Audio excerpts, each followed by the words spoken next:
Hey guys, Zen here, and one of the most confusing and also controversial updates being made to Rainbow Six Siege is the Tachanka Rework, and it really hasn't slowed down at all. The information that's been put out there has been a bit jumbled up to say the least, and people are still asking the age-old question of where exactly is that coveted rework. And so today, we're getting into the latest updates, and also now is an absolutely insane time to be a gamer, especially one looking for the next big upgrade, and we're going to talk about all that as well and round it up. But I want to get comfortable with this video, guys. I want this video to be fresh and full of life, just like your family jewels will be after an essential manscaping from our sponsor, Manscaped. Gentlemen, Manscaped offers up 3 amazing products to freshen up your weapons below the waist. The Crop Preserver is a deodorant that helps to create an anti-chafing area for your most sensitive parts. The Crop Reviver is perfect after a long session of ranked sweat. Just a few spritz and you'll smell fresh and ready for whatever or whomever may be waiting for your presence. And then the Crop Cleanser is an incredible hair and body wash designed for total body cleansing that'll keep your skin hydrated with aloe vera and sea salt, which will leave you feeling moisturized after a well-deserved manscaping session. Gentlemen, click the link at the top of the description, head over to manscaped.com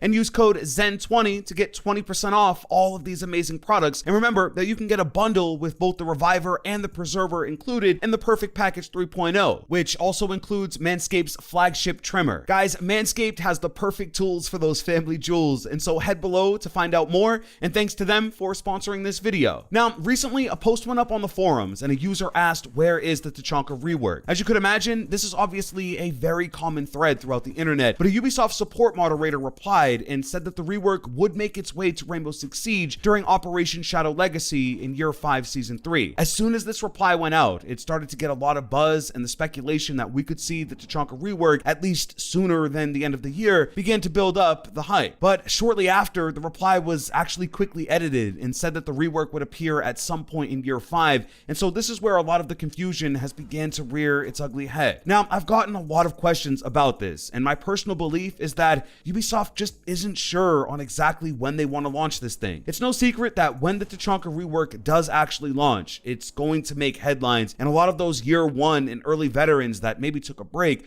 are going to come back just to see if Ubisoft successfully upgraded one of the most prominent members of Team Rainbow. And I'm sure some will come back to see if the meme still lives on. But the timing here is everything, and so when is that time? Is it in a mid-season update that maybe ushers in a new elite and also the first big operator rework into Rainbow Six Siege? Or wait and launch it alongside a brand new season, of course looking at Year 5 Season 4, where there's a new operator, another map rework, and a host of other changes. Now, if it's all about giving Tachanka his time in the limelight, then it might be best to just drop it during this season and help keep the momentum up. Operation Shadow Legacy has been a game changer in almost every single way, from new sights and scopes, defenders almost universally losing the ACOG, to map bans, and then of course there is Sam Fisher. And so with everything piled up here in this season, throwing in a rework to Tachanka could take away from all that, as well as the rework itself. Honestly, even though Thatcher's gadget has seen one of the biggest changes in Siege's history, it's still not as popular of a change as it probably should be, and I still experience players that just aren't aware any change was made to him at all, even in high plat ranked. So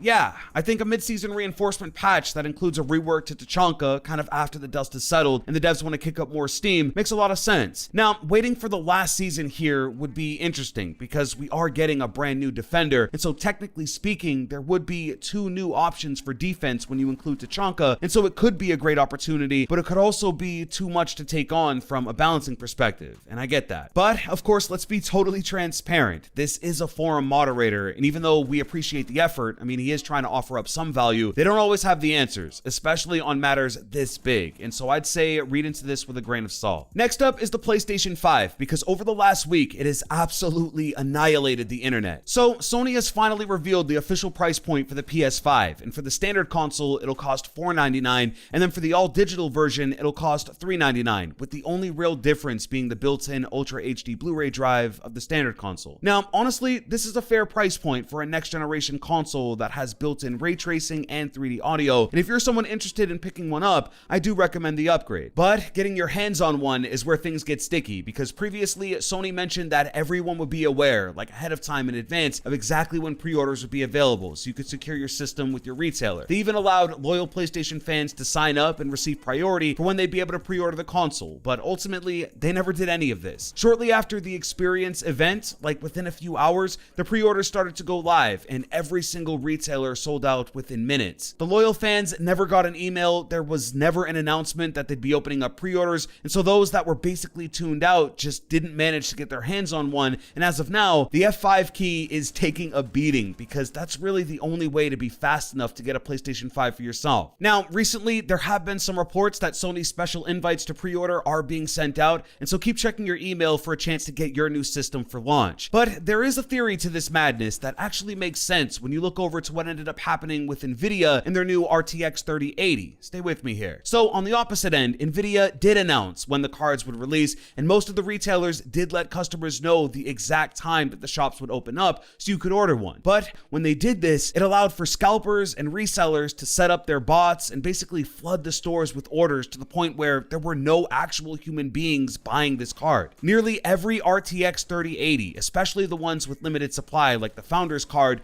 were bought by a bot and completely gone within 10 seconds. And there is a theory that Sony was aware of this potentially happening with the PS5, and as crazy as it sounds, they wanted to give real people a chance at this. Now, if you take one look over on eBay, you'll see thousands of 3080s being resold and upcharged over 300%, which is absolutely ludicrous. But I think as a result, more actual human beings were able to score a PS5 where RTX cards were farmed by bots, and it's something that you typically only see in the sneaker industry or streetwear brands like Supreme. Now, with all of this noise, something else was kind of able to be swept under the rug, and it's that first-party PlayStation games will release at $70, which is another $10 increase from PS4, and really the first big price jump in over 2 generations. Naturally, these games are becoming more and more advanced, and they're also becoming more expensive than ever to make. And so to make up for this, these games are now gonna retail at $70, which is a lot for a single video game. The PS5 will be out on November 12th, just 2 days after the Xbox Series X, and man, what a time to be a gamer. Moving on, guys, we have a leak for a new event coming to Rainbow Six Siege. The leak states it's called Sugar Fright, and it could be the first time a team deathmatch is introduced into the game. It'll be based around puppets, and it isn't clear if this will be an upcoming Halloween event or just a one-off for this season, but as a team deathmatch, there will be the ability to respawn, which is another first for Siege, and there could be a Call of Duty style kill confirmed mechanic to score points. Now, personally, this is a huge change for Rainbow Six Siege, and one that changes really everything about the core gameplay. The in-game events for Siege have been totally unique, especially the more recent ones, and the quality of them is something that I think Ubisoft deserves a little recognition for. Mute Protocol was the most recent event, and it literally turned operators into drones and teleported them through observation tools, and so for me, it was a highlight so far this year. But TDM has never been done before and has always been a community request, and so integrating it as an event, of course for a limited time, is a great way to give it a chance. There's also the fact that if you do respawn, it'll be an interesting way to practice your aim and gun skill because you can kind of let loose and let bullets fly where you don't need to really secure your life like you do in a standard match of Siege. So honestly, this gets me excited, and after the quality of the last event, I'm hoping the devs deliver a unique and worthwhile experience for the community. Now, lastly, just to cap this one off, Zero is now available to everyone, non-year 5 pass holders included, and he's without a doubt one of the best operators in Rainbow Six Siege, and one you should unlock as soon as possible. And so, that's the video, guys. Let me know if you were able to secure a PS5 or an RTX 3080 for that matter, and if you did enjoy the video, make sure to leave a like and click the subscribe button. With that being said, I'll see you guys in the next one. Hey,